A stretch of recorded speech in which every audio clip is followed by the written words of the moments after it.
welcome to the dark side. If I can welcome you to the dark side, because sometimes it doesn't work the way I want.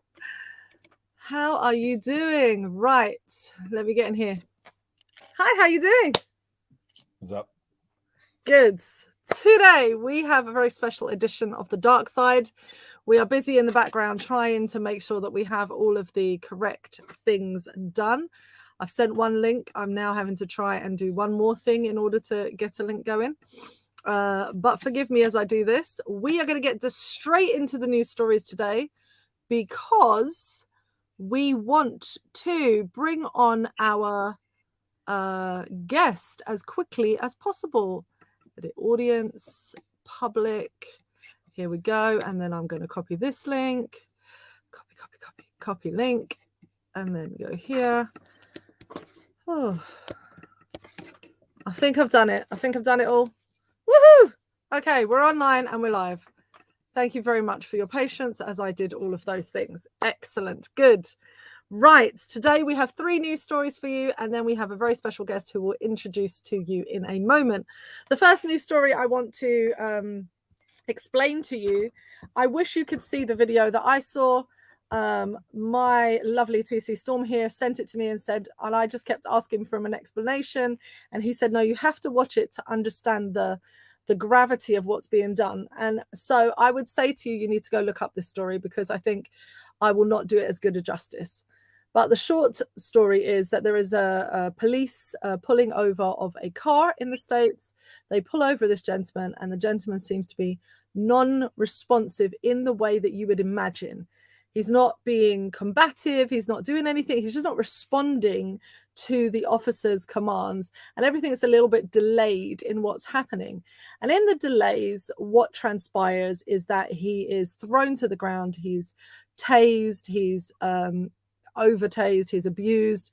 Everything's going badly. His arms are forcibly put into, what do they call those things? Handcuffs. There we go. He's forcibly put into handcuffs, and he's mistreated. He's taken down to the station, only to find out that the man is deaf, and he could not hear the commands. And he was trying to use his hands to sign, but as soon as they have restricted his movement, of course, he is confused. He's scared. He doesn't know how to communicate with them, that he can't hear them. What for me is the real kicker of the story is, as terrible as all of that is, he's still arrested, he's still charged, he's still put in prison, he still serves time while waiting to be bailed on these charges, these bogus charges. They see the officers make a false report, surprise, surprise, and then they see the camera footage. Surprisingly, it's not what you'd expect to see. One of the cameras mysteriously goes to the ground and is shooting the stars, so on and so forth. But then it transpires very quickly. They get other footage, and that he wasn't being what they said was aggressive and trying to run, etc., etc. He was simply standing still and trying to communicate with his hands, and very clearly is deaf. And people were just not listening to him, and so, or listening to him, or seeing him, or acknowledging him. What scares me is that he spent time in jail, and while he was in jail, he unfortunately lost his grandmother, and he can't get any of that back. He can't undo any of that, all of that trauma that's been done to this man. And for what? Because he's deaf and he wasn't responding as quickly as you like. And actually, as quickly as you like is, they said within 2 seconds, they had thrown him to the ground and tased him. So how quickly, I mean, I can hear, I'm not deaf. So how quickly is someone supposed to respond in order that they avoid being thrown to the ground and tased? If you're deaf, that's even worse. And this is on the back of numerous, and this is a white gentleman that this happened to, but this is on the back of numerous incidents of autistic people being thrown to the ground and killed. There was the case of the worker who was down on the ground with his patient, trying to get them to calm down, and it's the worker who's assisting the disabled person who's shot. This is a fear within the disabled community generally, that unfortunately, because they don't look disabled, so if you have a hidden disability, then people make assumptions and then act accordingly, and it ends up in these kinds of situations. Mr. Storm. Yeah, this is a concern of mine, and I find this deeply troubling. Um, that he's still in jail, or he was held in jail. He was held in jail for that long. He's now out and Yes, has got legal he's now out. representation. But the point is, he was held in jail despite the video evidence. Yeah. And the fact that there was no consideration given to his disability. Yeah. And one of the things that, one of the details, key details, I think that is important to mention is that his hands were handcuffed behind his back. Yes. So there was no ability for him to communicate, right? Yes. And quite often, you find that deaf people who can speak, they do so, but it's with a slight. I'm not quite sure of what the word for it is, but you can tell in the way they pronounce certain words.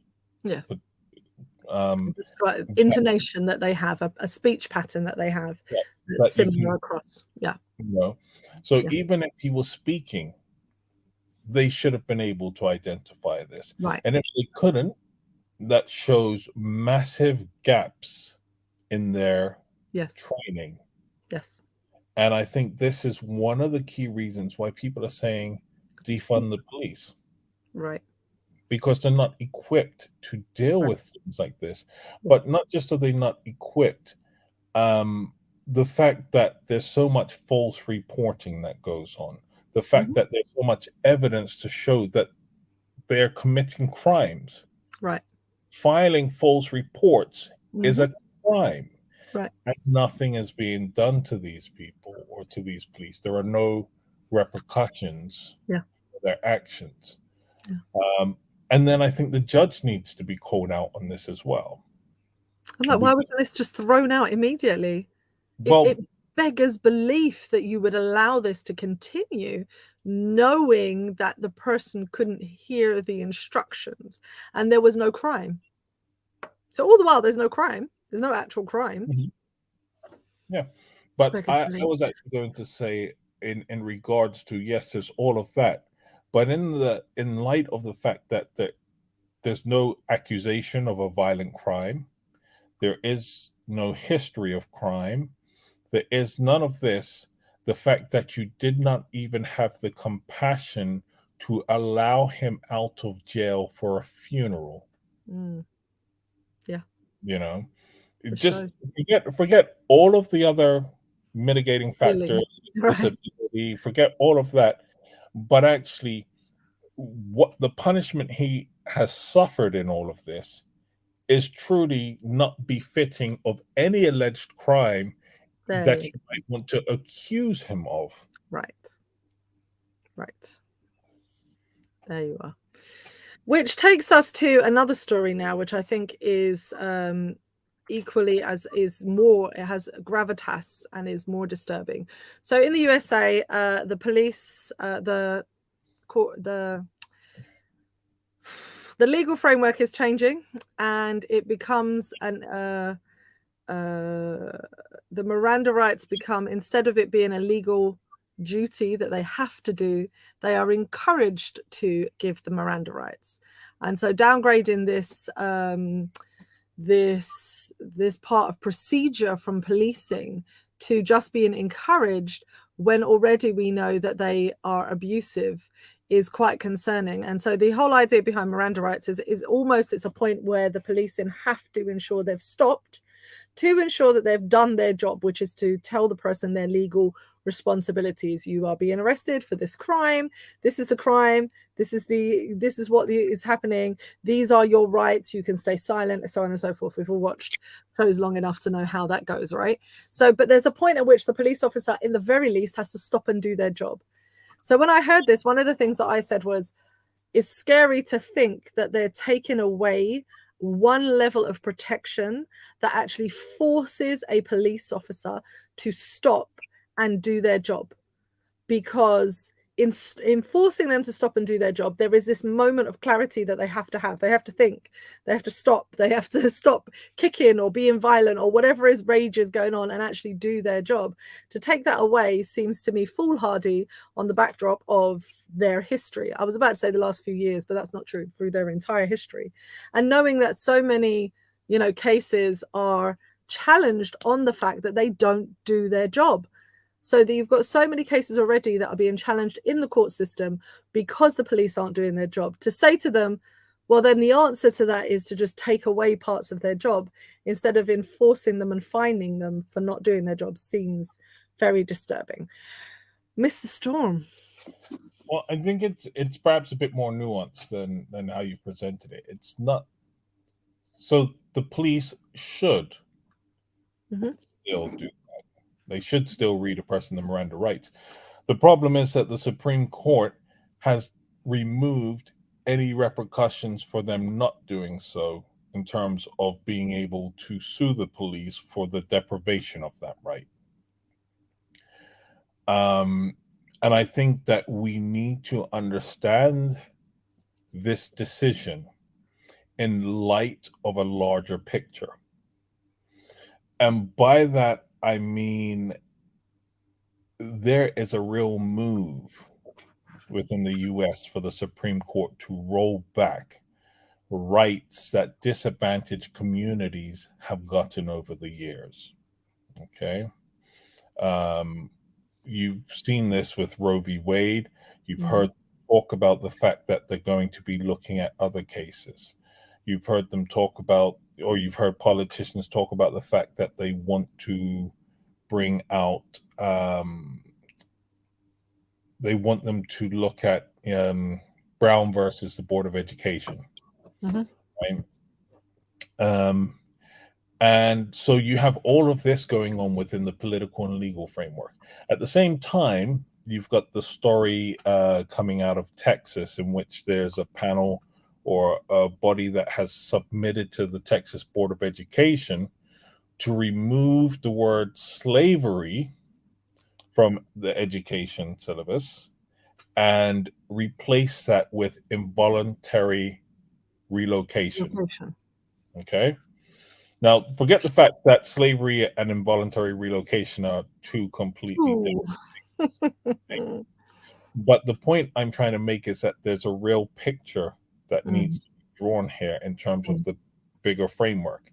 And why the removal of the Miranda rights or the inability to sue the police for depriving you of your rights, Miranda rights, is important, is because you have to look at this the same way that you look at qualified immunity.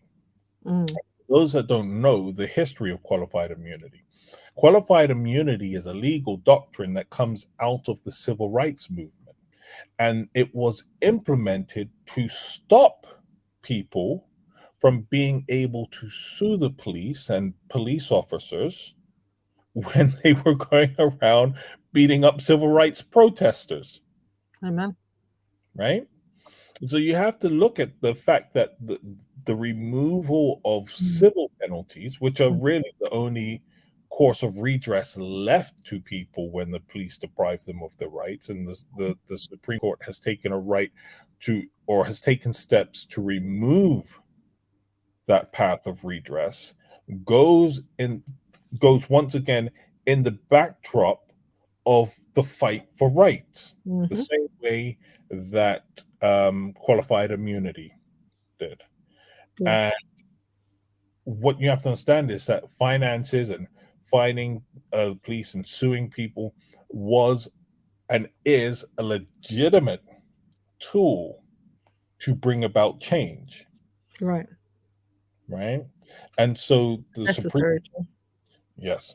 And so the Supreme Court did that, took away that tool with qualified immunity for police back in the 60s.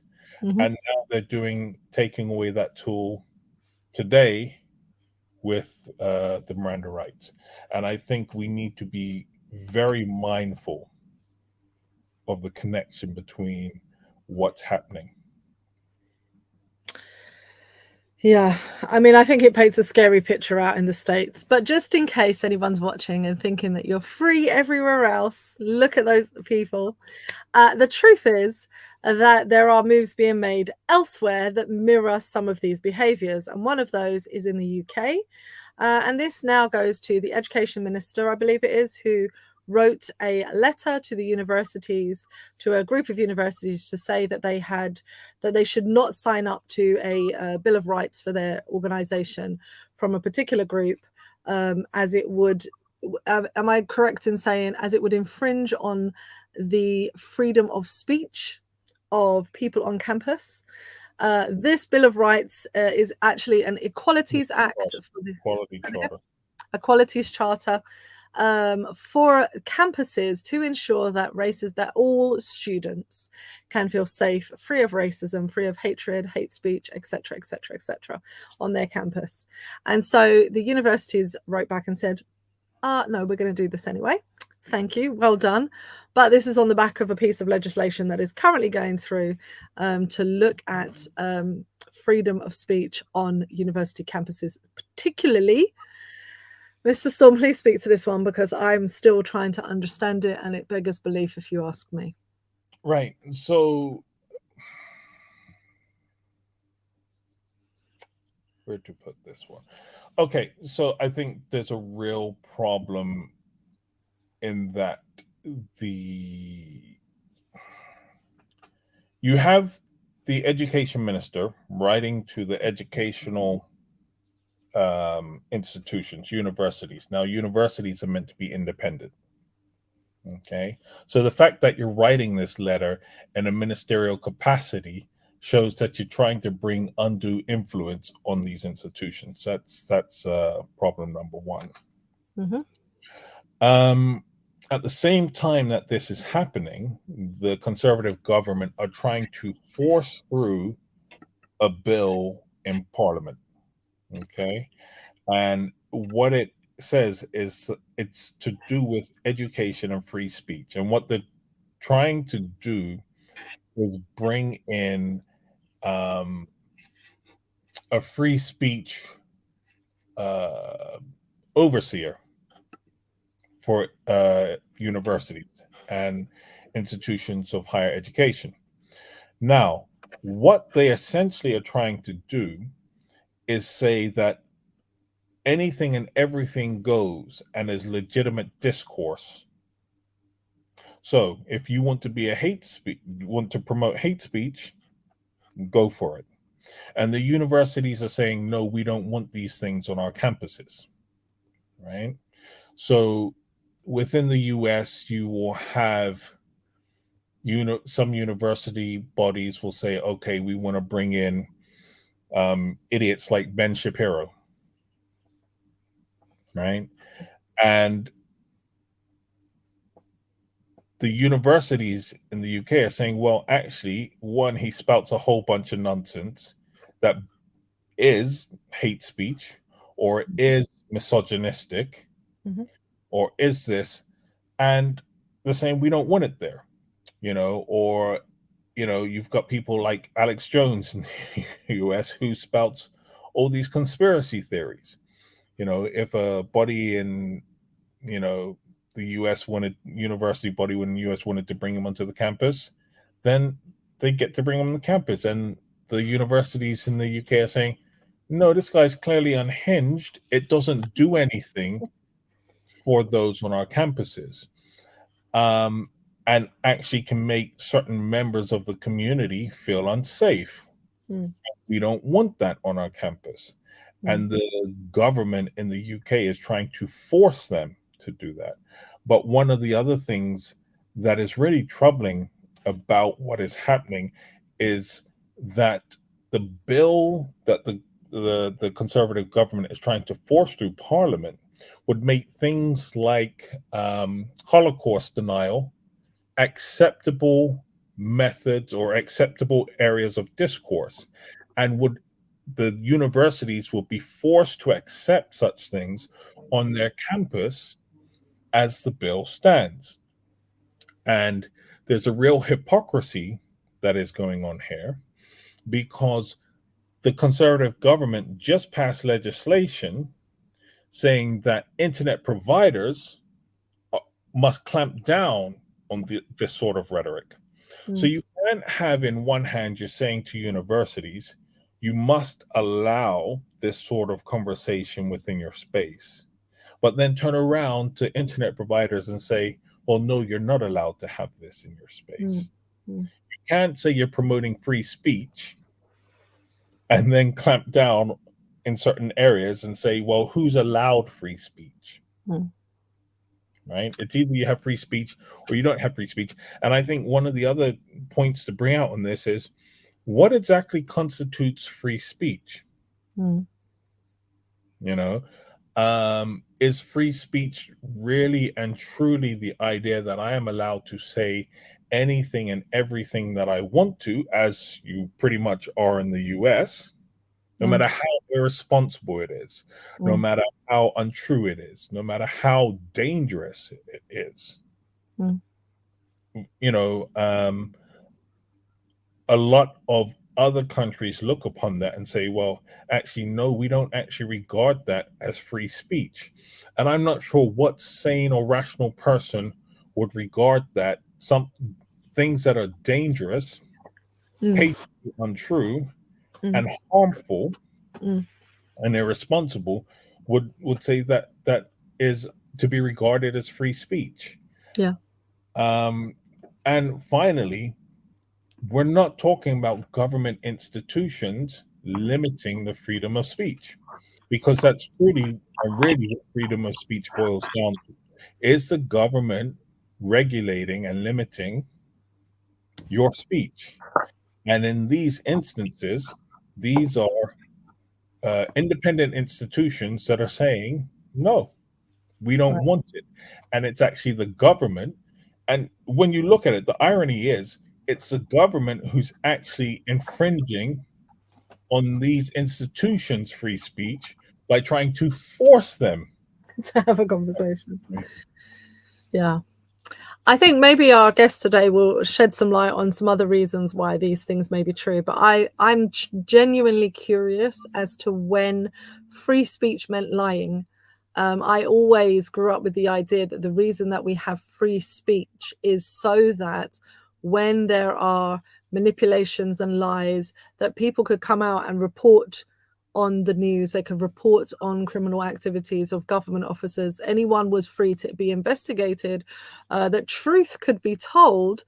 So to me, I'm very confused as to why we've kind of moved to the direction where lying has become free speech. Like if you lie like a cheap rug, like that's okay. You know, the Holocaust deniers and the rewriting of the word slavery into something else when blatantly that's not what it is. You know, all of this stuff is, it's not free speech. You're just lying. You're simply out and out lying. And when did we change that ideology? For me, that's interesting. I don't know. Maybe our guest today will have some ideas. I don't know. But let us get to our guest today. We've kept him waiting long enough. So we are proud to introduce you today to Daniel Holder. I'm going to add him to the stream so y'all can see who I'm talking about and see who is with us today. This is Daniel Holder. He is a longtime friend of Mr. Storm's over there. We've known him for many, many years. Families have known each other longer than either of us would care to admit. I'm sure we're all still young, really. Those grey hairs are not real, so on and so forth. But we welcome you here. You are the project manager of a number of things, but one of the things that you're on here for today is the Black Jesus Project, which really caught Mr. Storm's eye, and that's why we decided that today would be a great day to have you on to discuss what you're doing in the world of the Black Jesus Project. I've seen the artwork. It is really cool. I'm really quite in love with it, to be honest. It's nice to see Bob Marley. The Bob Marley bit is the bit that gets me the most. That's the bit that tickles my soul. But you are a husband, father, friend, son, so on and so forth, many other markers, and you are living in the dark side because you're actually coming to us from the US of A. So welcome to the dark side, even though you're probably more in the dark side than we are. Yeah, every week I'm always befuddled. I'm like, why are you guys talking about my house? Talk about your house. I want to hear how terrible it is over there. We try every week to have stuff about the UK, about Europe, about and I appreciate it, but it's always more on my side. Like, I feel like here they try to take you guys say freedom of speech, and they're like, let's prove that we're stupid more. Let's do more dumb things. We can do what we want. Well, I asked you before the show how you would like to be introduced. What are your markers? What kinds of things would you like to be mentioned? And you said your name was Daniel. But if there is anything you would like our listeners to know about, any projects, any Twitter handles they could follow you at, anything that you want to keep them up with, probably now is the time to plug it, and then we'll come back to it at the end. Oh yeah, my name is still Daniel. You can check out the Black Jesus Project at blackjesusproject.io, and then you can get all my Twitter handles and stuff from there. Perfect. Keep it simple. Keep it simple for us who are, need a little help. We'll put that, I'm sure, at some point in the comment section for people so that they can follow you along. Righty. So Mr. Storm, I know, has a few questions, but I would like to start with, tell us, what is the Black Project? How did the Black Jesus Project, where's the idea come from? Why is it necessary? I mean, there's probably about 3 questions there already. I don't know if you know this, but I'm Black, and I've been Black my whole life. Just about. I know he's blacker than me at the moment, so I'm tanning up. Yeah, I'm more black in summer, but that's opinionated. But I feel that a lot of the time with our community we talk about the problems, and it's necessary for us to talk about the problems and talk about the things that are being done to us, and but we don't always talk about the solutions, what we can do to change things. And that's often because I think they're difficult, and oftentimes they're new paths. My dad always told me, he's like, faith often looks like foolishness to other people.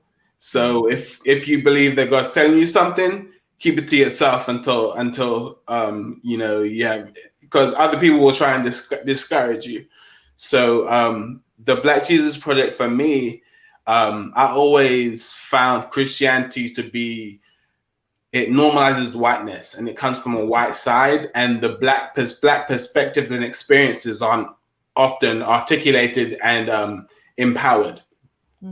So I fell into I'm not an artist, I can't draw, but I've always curated art. So for years I've been paying artists money to do pieces of art for me, and I'm like, I don't know why I'm doing this. I really shouldn't be spending this money. I'm just doing it. But I fell into NFTs last year, and it really gave me a vehicle to actually do something about changing the whitewashing of Christianity, and for us to do something to articulate and empower Black experiences, and kind of maybe do something about the bad things on the dark side. Maybe you guys can talk about the light side one day because of what we're doing. Maybe. I do have a project, The Light Side, coming, so you never know. Maybe we'll get to some of the good stuff that we do. No, I love it. I think it's really interesting. I think, I guess my question from that introduction is, I guess, a little bit more tangible or grounded in the idea of, if somebody's listening to you or looking at your work, is it that they have to believe in Black Jesus, or is it that you're saying, is it a theological standpoint of where Jesus is from, or an ideology, or is it really about representation of the Black community within Christianity? It's really, about representation of the Black community in Christianity. I don't know if you know this, but I wasn't there. I don't know what color Jesus was. So my making Jesus Black is just my imagination. And I want to encourage you to think about Jesus as connecting to your experience. So however you want to make Jesus in your mind, make Jesus that way. But I just wanted to make it black because I thought it would make people mad, and it was fun. So yeah, I'm doing some very interesting things. I'm making Jesus as black as I can, and it's going to be very, very interesting. Well, as I say, I've seen some of the artwork already. My favorite is Bob Marley sitting at the table. He looks so iconic, and it's just such an iconic image of Bob Marley. It was immediately recognizable as I saw it. I was like, who are all the Bob Marley? And I wanted to make sure he was smoking. As Christians, like we're like, yo, smoking, that's good. We don't do that. But I wanted to have him smoking by Jesus, and just pushing that boundary a little bit further. Exactly, just showing that Jesus, he's okay with things that people. He's not too bougie. He went to people's houses. Like some people are smoking, people. Yeah, I just thought that we should be more tolerant of people's choices. Yeah. So you say that this is a project about representation and to address the whitewashing that has taken place within Christianity. What do you say to people who say Jesus's color doesn't really matter? In light of the fact that they insist on persisting with a blonde-haired, blue-eyed Jesus. So I tried. One of my New Year's resolution is not to argue with stupid people, and I fail every day. But you're trying. But I'm trying right now. But but my thing is, I think that pastors and theologians, we are the most equipped to serve the Black communities. But because pastors are employed by a whitewashed organization, they kind of hand over that power. And to say, race is important, that's a lie that is taught to pastors. Like race was important because we were born that way and we stay that way our entire lives. So I can't say that that's not important. And I think that by race, I can understand some things and another race can understand it differently because of their race. And that understanding, I think, is very important. And I think that, I always cringe when I hear pastors say, I put Christianity ahead of my Blackness. I'm like, well, you're clearly unfit to lead anyone. You're a whole fool. I really don't like it because I think that a part of spirituality should empower people where they are, not deny the importance of their being. Does that answer your question? I think it will. I think that answer will perhaps provoke some people that watch. So that's acceptable for me. And the reason I don't mind the provoking people, I'm not employed by the church, so I don't care about anyone's opinion. Well, and that's fair enough. I did have another question along the lines of this. Okay, so would it be fair? Because one of the things that I read in your black paper was that this is not meant to be an accurate depiction of who Jesus is. Yeah, I mean, I wasn't there. No, I mean, you weren't there to say that this is what his features like, but we all know he didn't have blonde hair and blue eyes. I think that's clear enough to say, even from a scriptural perspective of a revelation description. Yeah, absolutely. I think it's fair enough to say that. So would it be fair? Would it be a fair assessment to say that this project is born out of the premise that Jesus has a color, but God doesn't. Yes, because Jesus is a human manifestation of God. God wouldn't have a color because or a gender because God is not a man. Yeah. So as a matter of fact, you mentioned this project was born. This project was born. I made a T-shirt called it had a fist that was called "I Pray Standing Up." So the shirt says "I Pray Standing Up," and the premise of that T-shirt was, as a Black person, we shouldn't be surprised next time someone gets killed or someone's beaten by the police. Like, we should not be surprised.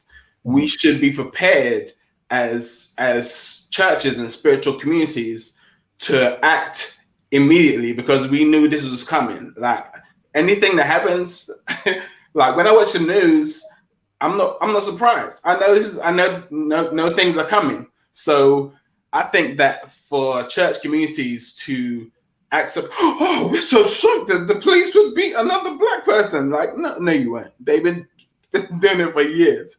So this comes from,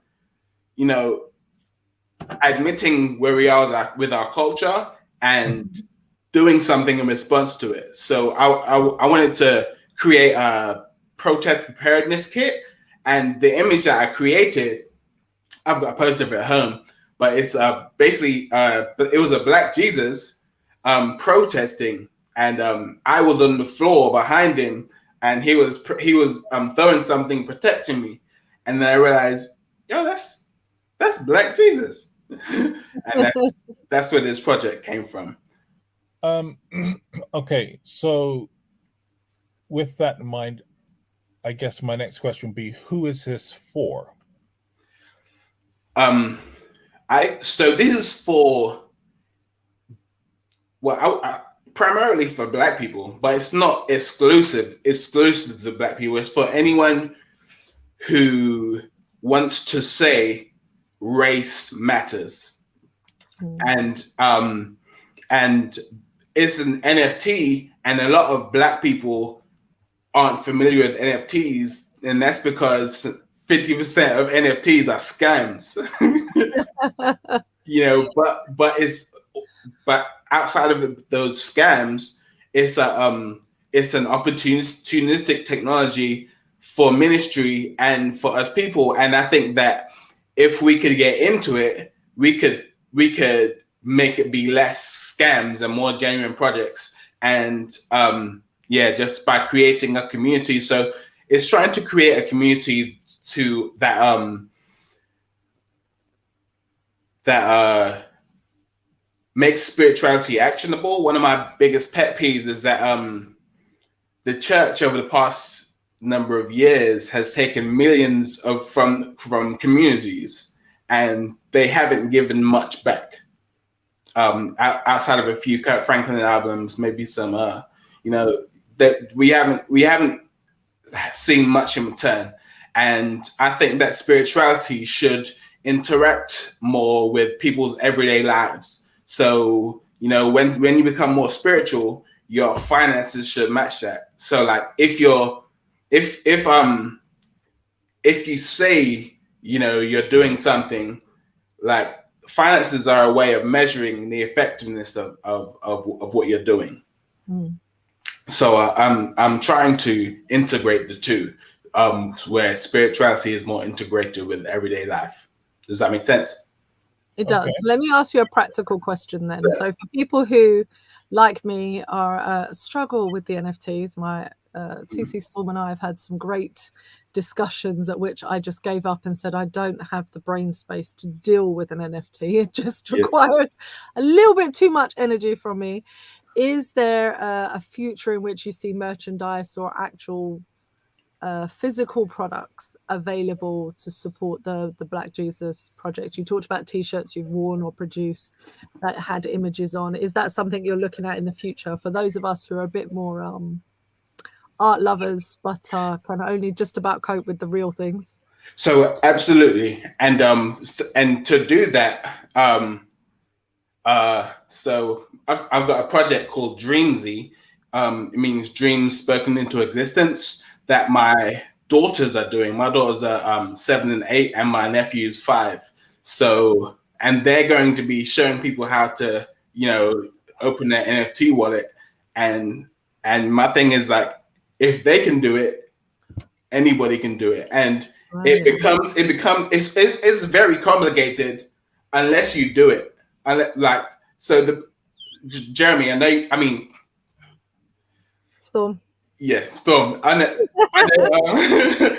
a lot of people learn to swim by being thrown into the pool, and that's the best way for NFTs, being thrown into the deep end. This is his world. I just observe it. So one of the things I'd like to do with the one that you saw with Bob Marley is so when people own the image, they'll have the rights to the image and be able to sell prints to other people to make money. So you can print it on a canvas and put it on your wall. When someone comes to your house and says, "I love that," you can say, "Yeah, I can sell you a printing too."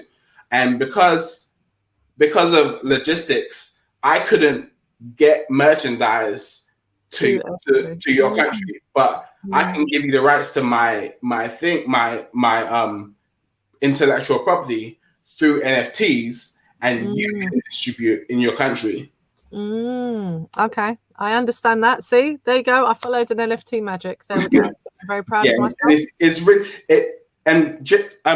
Storm knows if I can do anything, anybody can do it. Because I'm not smart. Like if I can, and that's what I'd like to demonstrate. If I can do it, if my daughters can do it, anyone can do it. It's really easy. Okay. All right. No, that's good. Now I've had my practical question answered. I feel like we can go on with some more deep and meaningful stuff. I think he pretty much answered my next question already, because I was going to ask him why NFTs versus traditional merchandise. Yeah. So I think Connor, I think white boys have destroyed NFTs. They say it's about flipping, about making quick money by buying here and selling here. If you're buying at a low price and selling at a high price, like I don't like it. For me, NFTs are about community. Right. If you buy an NFT from me, so let's say my ones I'm putting at a very low price is going to be beneath $10, right? So it's at a price that is not going to break your bank, and it will give you access to a community, and you'll get resources, you can get help, you can get merchandise, you can get all these things by owning an NFT. An NFT is something that can token gate you. So if you come to my website will check your wallet for holding my NFT. And then when it sees you have the NFT, it will give you the right content based on the NFT you hold. Now, I couldn't do that with the t-shirt. I couldn't have my website scan your body and see what t-shirt you're wearing. Probably not appropriate. Yeah, probably not appropriate. But yeah, there's some questionable actions there. So NFTs allow a lot, but people focus on there's a lot of scams, a lot of things, and that's what I'd like to teach people how to avoid those scams. Right. Most of the scams is you probably should have known that they're offering you something for free. No one's giving you anything for free. If it looks like a duck, it's probably quacking. No, I think you're right. It's an interesting world. When I saw that you were doing it as NFTs, at first my heart sunk, because I've already had this discussion with Mr. Storm, and it ended with me going, I just don't have the brain space. I can't cope. All of these new things is too much. But then I kept reading on your website how much you were focused on community. And I thought, well, that's really interesting to me that you've put these two ideas together, because to me, it seems foreign in some ways that an NFT would lead that way. But I kept seeing the numbers of what you were saying and going, oh yeah, but I guess if there's more people, then there'd be a community. The penny drops a little bit.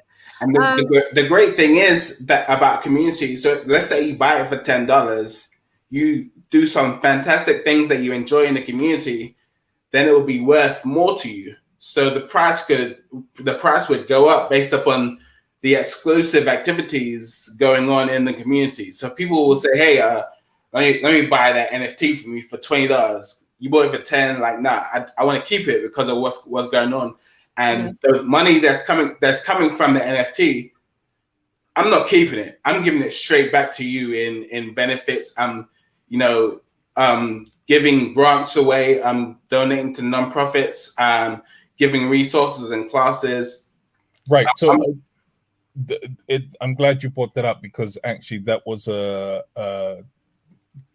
subject that I wanted to touch on, because that is in your black paper. Could you just give a bit more detail about how you envision this charitable giving coming out of the NFTs project?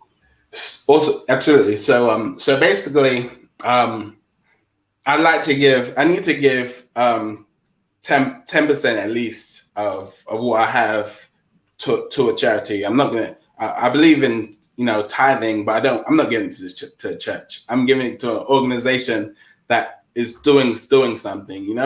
So and I don't know all the organizations that's doing something all around the world. So basically, if you hold the NFT, you'll be able to nominate an organization that you see as doing something. And then at 2 different points during the project, we'll vote and decide who's going to get this money. Okay. So it's a way of nominating, or owning an NFT is then a form of giving you a seat at the table. Exactly. And it becomes a democratic process amongst who? All the NFT holders? Because I know that the blockchains have stakeholders. Yeah. So at first it will be all the NFT holders. Yeah. But then it's going to be it's going to be all. At first it's going to be all. Everyone can nominate, but then the second time, it's going to be an exclusive group of 12 people that want to lead this project. So I have what's called a DAO, and with a DAO, you don't really want to give too many people. Like, you don't want to give a couple hundred people decision-making power. So you basically give that power to a few people, and they can hear out the people underneath them. So I want to establish. My thing is that I think that even in Jesus' ministry, Jesus planned for him not to be there. He planned for ministry to happen in his absence, and that's what I believe that ministry should be about: planning for things to happen without you. Okay, so I have a question, because I've heard it a couple of times and it really struck me on your page. You said instead of being on like the green list or whatever kind of list that you were on, the white list, you're going to be on the black list. And the black list normally has quite a negative connotation, and therefore you wanted to actually change that up. And if you want to be in with a chance of getting an NFT, go onto the blacklist and you'll get the information as it comes. And then Mr. Storm here was just talking about the black paper instead of a white paper. And so I wanted to ask you how you came at the idea that actually you needed to shift language and use language as a moving point for people, and what was the importance of that for you? Well, I mean, the name of this is you're called the Darkside. Like, it's the connotation that anything dark is bad. So if you get blacklisted, you're not being messed with anymore. If you've been blackmailed, it's bad. You get things in the black market, it's illegal. Anything black has a negative connotation. So I wanted to just contribute to bringing black back. So I wanted to have us on the blacklist, give information on the black paper. My NFTs are going to be sold at the black market. I just wanted everything to be black. I like it. No, I think it's interesting. I mean, we've had this on the dark side before, because of the we play on, of course, the word, the dark side. And of course, you know, we can be very funny and engaging and have very light topics, but we are also giving you another side of news and education and stuff. But one of the episodes we did, what was it, an episode or was it a lesson that we gave? Well, now I'm confused. It may have been a lesson we gave. Anyway, we talked about the use of language, and we talked about the fact that, you know, how insidious it is to us. It's become in part of our cultural idea to have anything black is bad and anything white is good. And that has presented, particularly within the last few months, some real challenges theologically. With certain churches have had some real challenges.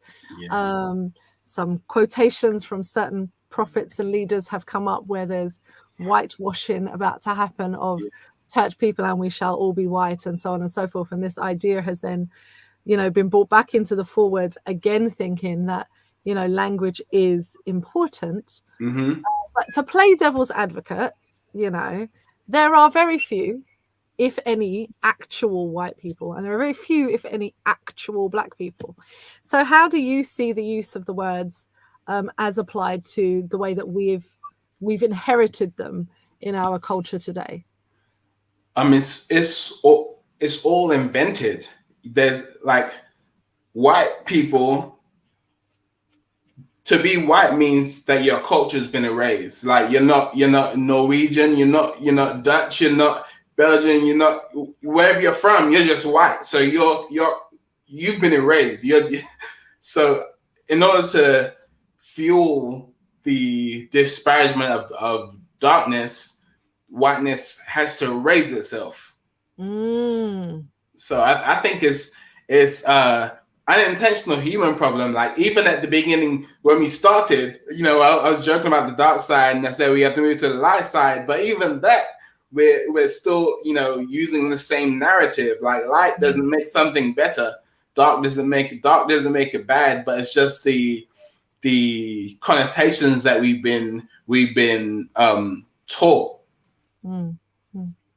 Well, I really like what you said there, because I got myself into trouble a while ago. Surprise, surprise. I put I think it was at the height of some of my activism issues during the lockdown, where I was going crazy with people and their ridiculousness. And so I put onto my Facebook page a post that said, you know, I think really we've spent too much time trying to discuss what black is and what black people are and turning ourselves inside out. The reality is we need to just get rid of white. And if we got rid of white, and I didn't say people, I said white, then you know what, we may actually, if we tackle this, we may actually do okay. And a number of lighter friends, those of the whiter persuasion, were so offended by what I said. You said to get rid of white people. I said, no, I didn't. I did not. What am I if I'm not white? I said, you're, and then I named the countries that they were all from. And so I think your point is really well made, in that at both ends of the spectrum, it eradicates people's actual cultural markers and identities, and it reduces them down to a simplistic idea of power, wealth, and manipulation. And really, that's all that you know, those cultural markers do. Do you see that differently within the black community, though? Do you see, so you see the erasure in the white community? How do you see that within the black community?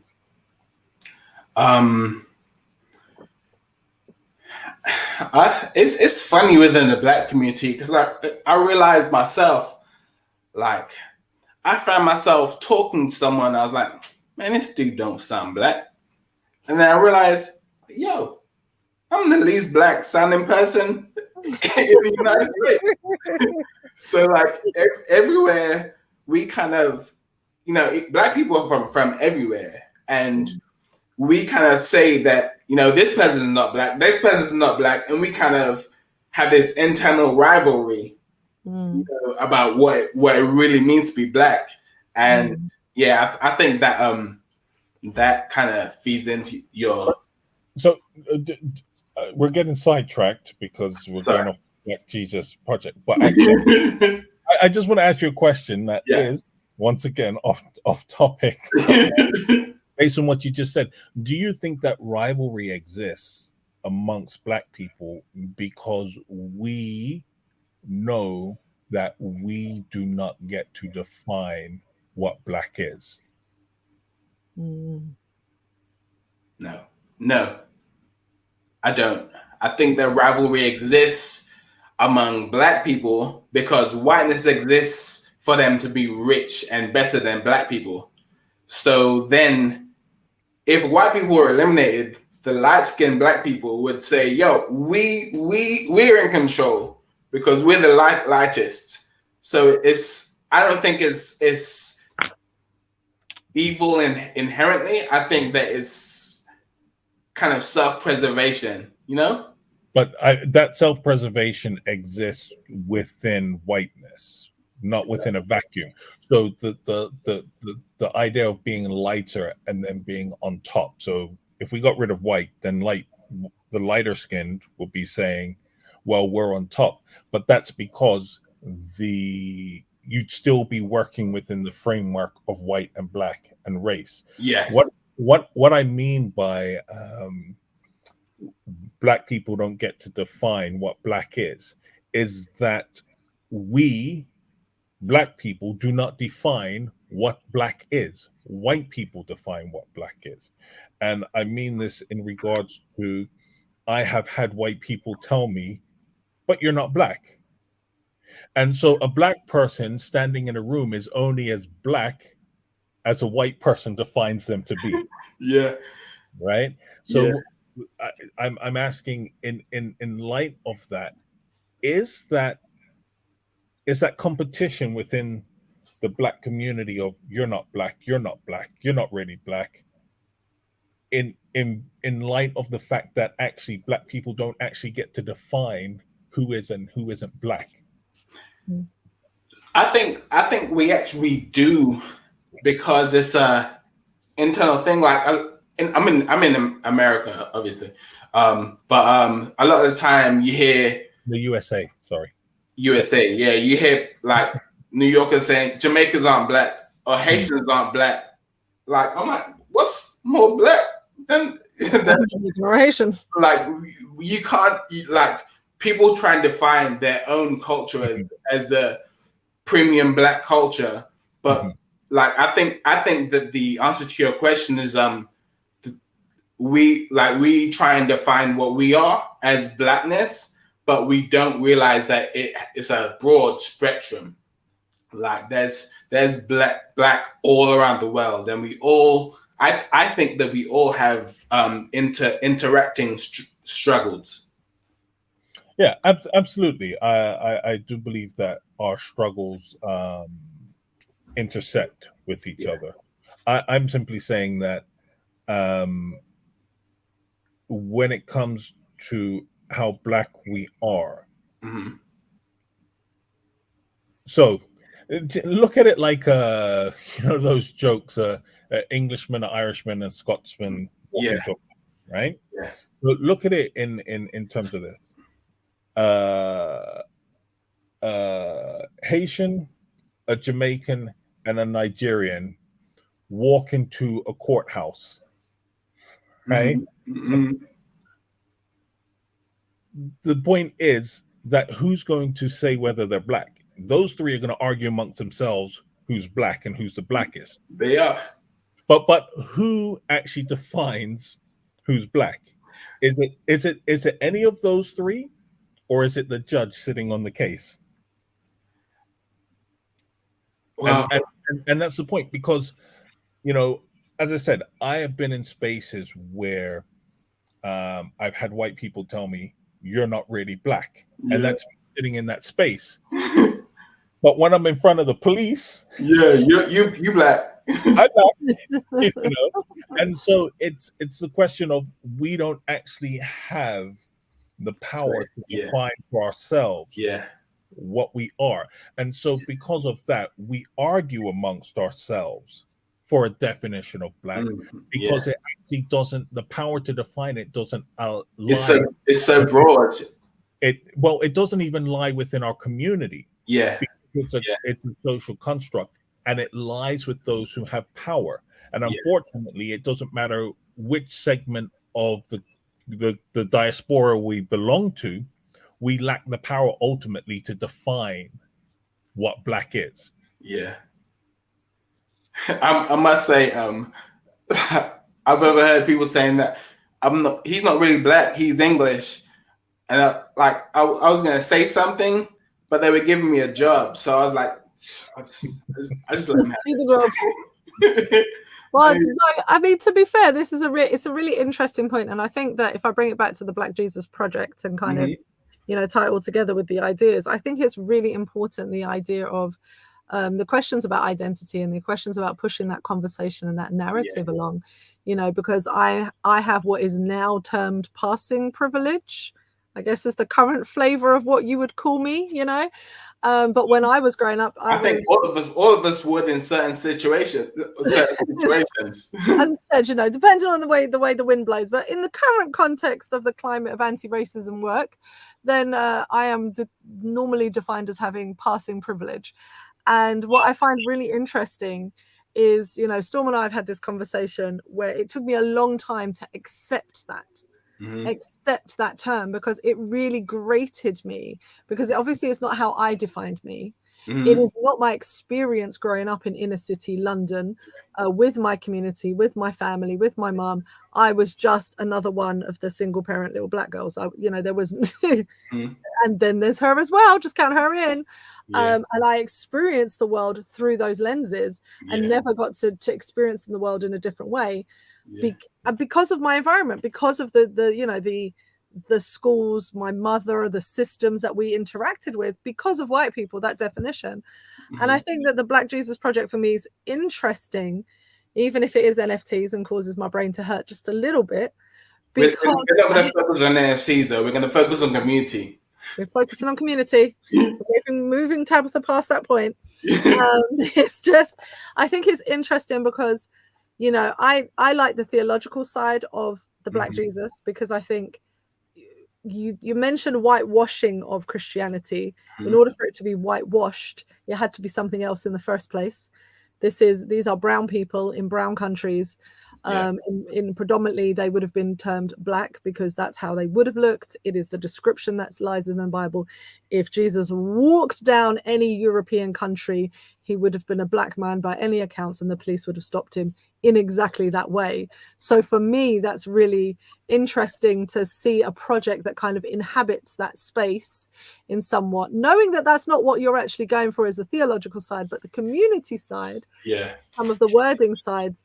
I think this idea of pushing the boundary of how we use language then is really interesting, because black has such a broad definition, and at the moment people are trying to narrow it down, and they don't want Stacey Dash to come to the Black Party because she's sometime-ish with her blackness and so on and so forth. So there's all of these sorts of arguments. But I think the reason I bring all of this up is to say that my favorite definition of what black is that it stands in opposition to white.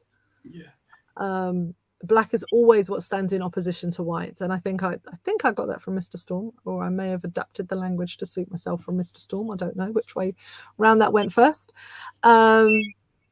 And that to me is my favorite definition, because in the end, no matter where you are and what you are culturally, be that Jamaican, British, Haitian, New Yorker, wherever you are, the reality is there is a system of whiteness, which is actually attractive to people. Full stop.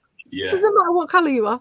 Full stop. Doesn't matter what culture you are. Full stop across the globe. The colonial mentalities, all of that imperialism is destructive to community. It's destructive to people's identity. It has whitewashed people's identity, and it's whitewashed the Bible, which I find particularly an affront. And so therefore it's important for us to have that conversation. And it's interesting to see kind of where the project is going, in the light of the fact it's using words that people would associate badly in a good and positive light, I think. So I don't know if I have a question or I just was making a statement. Mr. Storm, help me. Well, I don't know. I'm not a mind reader. Were you I feel like I came to the end of my little statement, and then I was like, I don't think I had a question after all. I kind of answered the question. I mean, I did have a question for Daniel, and that was I was going to ask him in light of the volatility of the crypto markets. How are you going to account for that? But I think he's answered it in regards to the NFTs and how he is going to sell them and market them. And I think it's really interesting because, correct me if I'm wrong, and if I've misunderstood this, but I know that NFTs, as you said, people are trying to flip them. They're trying to sell them for super inflated prices, and they're trying to drive artificial demand in many cases for things that perhaps don't have the value. And I like the approach that you've taken to it, or from my understanding of the approach that you've taken to it, is that you're going to sell the NFTs for cheap, and that the value that is added to them, or the value of the NFT, is then determined by what the person decides to do with it in regards to merchandise or selling it or anything like that.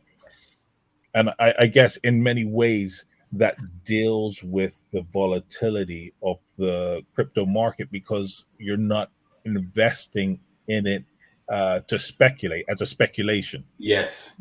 It then becomes an asset that you get to use. Asset, yes. And then the value of that asset is dependent on what you decide to do with it, rather than the volatility of the markets driving demand, in many cases an artificial demand, because you then have all the pumps and dumps and all the rest of it that goes with crypto. So I think that's a really intriguing approach to how you are going to address the volatility of the crypto market. So I just wanted it, not a question, it's just a statement. Okay. I just that approach in Well, doing it. So that volatility right now, so I think I look at it as an opportunity, because right now the markets are down heavily. Like they're at the bottom. Like a coin that I would have spent $250 on when I first got in is now $30. But the opportunity is that for $10 you can get what someone would have spent 50 on before. So the reason why I'm trying to start it now is so that I want people to get in at the lowest part, right. And then and I just want to say, because I know you're using the Solana blockchain, and for anyone that's out there watching, my advice to you is, based on the history of Solana, that this is a very good price at which to buy Solana, because it went up to, I believe it was in the $130s or $140. $234. I know, because I bought it at $234, and then it went down. I'm sorry, bro. I beat you in there, so I got mine at a lot cheaper. So I know that it went up high, and so the Solana blockchain, which you are going to be using, is actually an affordable coin or affordable token at this point in time. So if anyone is interested in what Daniel is doing and what he is saying, then now is a good time to invest even in a bit of crypto. And I would advise anyone to go and have a look at some of the NFTs and artwork that he is producing. Because I'm going to be honest, the Last Supper one, I'm already, going in for that one. I'm already there. I was like, they had Bob Marley on it. I'm good. I saw that. I saw that.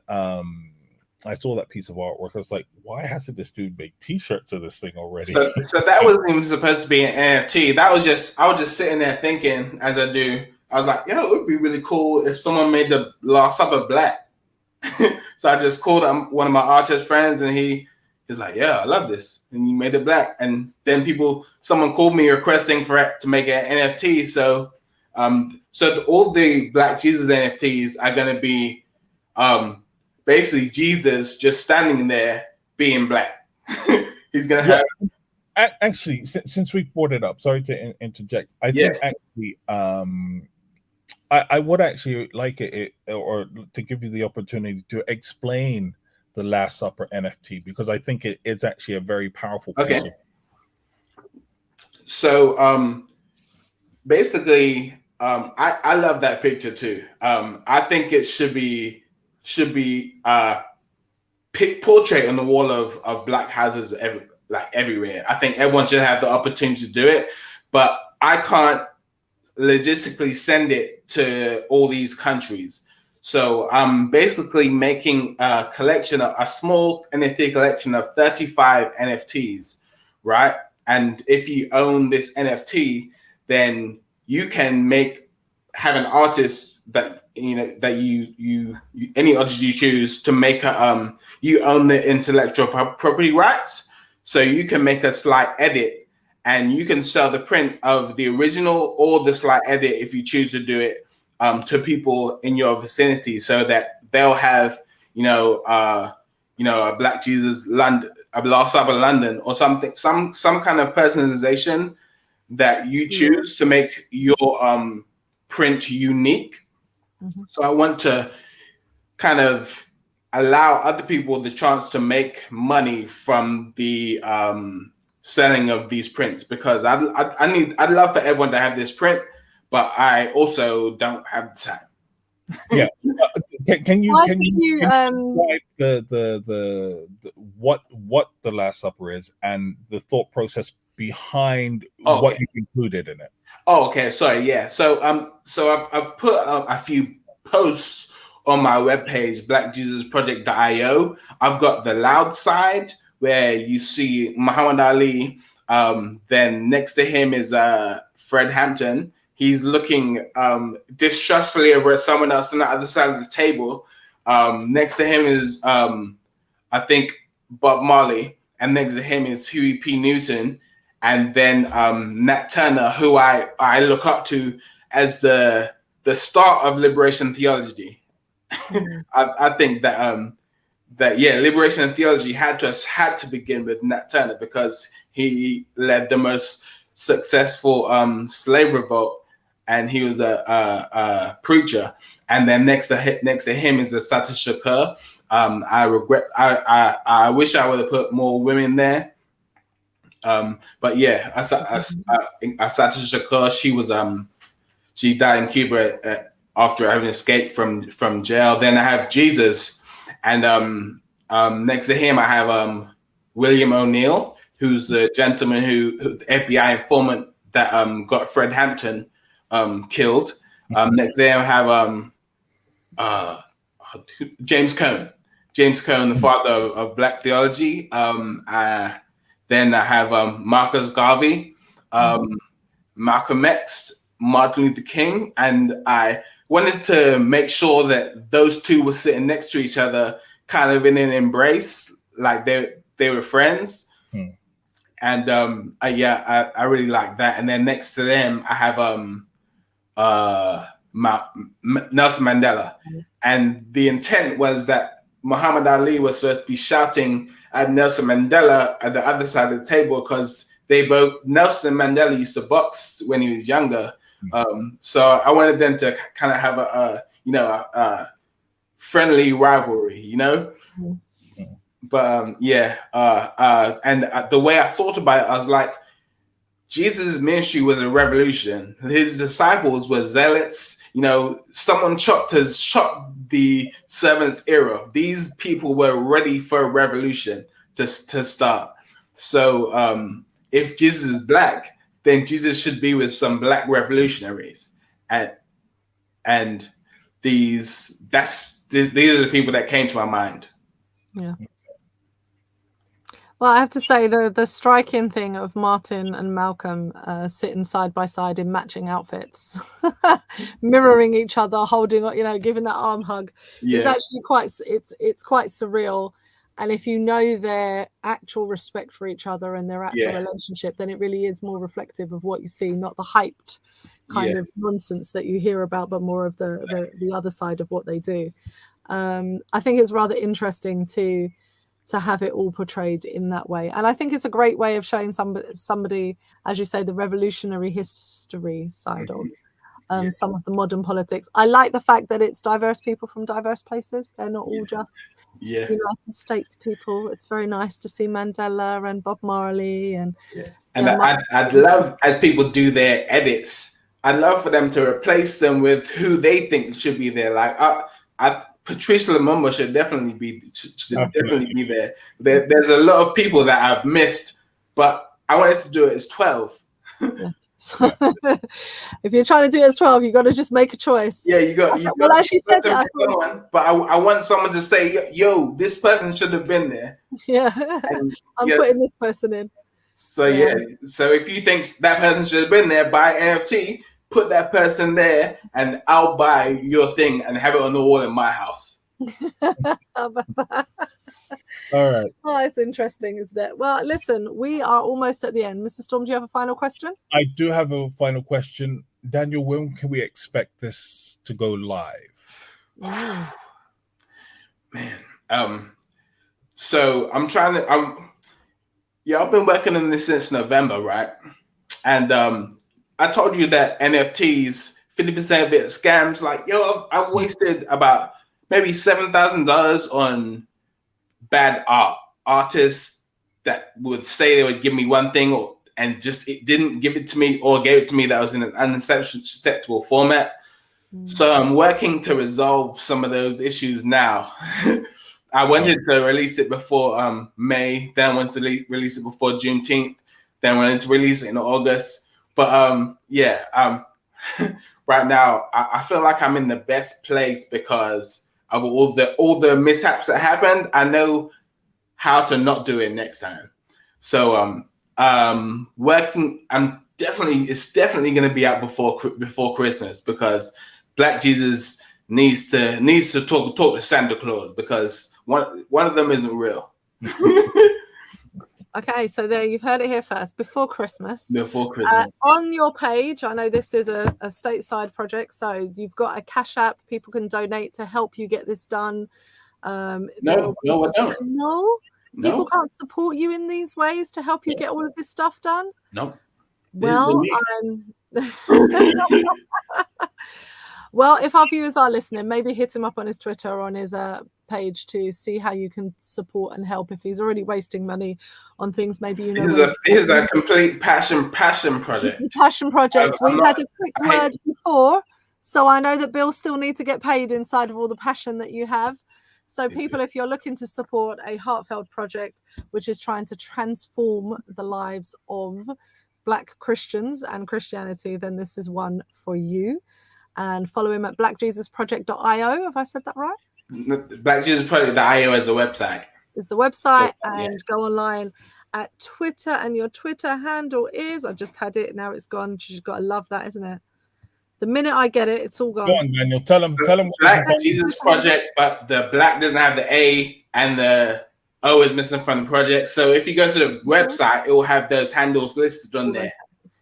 So the website will list all the handles. It will tell you all the information. All the socials. You can follow him, except he hasn't put his Cash App or whatever it is that you guys use out in the States. Yeah, I don't want your money.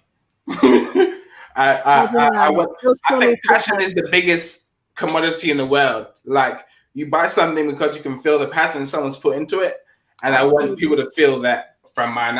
And also, like James Cone said, that a powerless people breeds a race of beggars. So I wanted to kind of give us power. So this NFT is showing that we care, that race matters to us. So we're able to quantify that, because we can see X amount of people bought, X amount of money was put in. That's how much it meant to us as a people. So I really wanted to be actionable with our spirituality, and I'm showing up now. That's good. Buy the NFT, support the cause, do the thing. We have loved having you. Thank you so much for agreeing to be here. I really enjoyed it. Thank you. You're normally in our comment section, so we appreciate getting to highlight. Yes, next week I'll be back to misbehaving in the comment section. Awesome. That's always the best. We've got a couple of more weeks before we go for our summer break, and then we will be back with season 5 in September. But we've got a few more weeks of misbehaving on the dark side, 9 o'clock Central European time, and then you work it out for the rest, because I don't know what time that is anywhere else. Alrighty, that's all from us this evening. Thank you, Daniel from Black Jesus Project. Mr. Storm, as always, a pleasure, and we will see you next time here on the dark side. Peace. Deuces.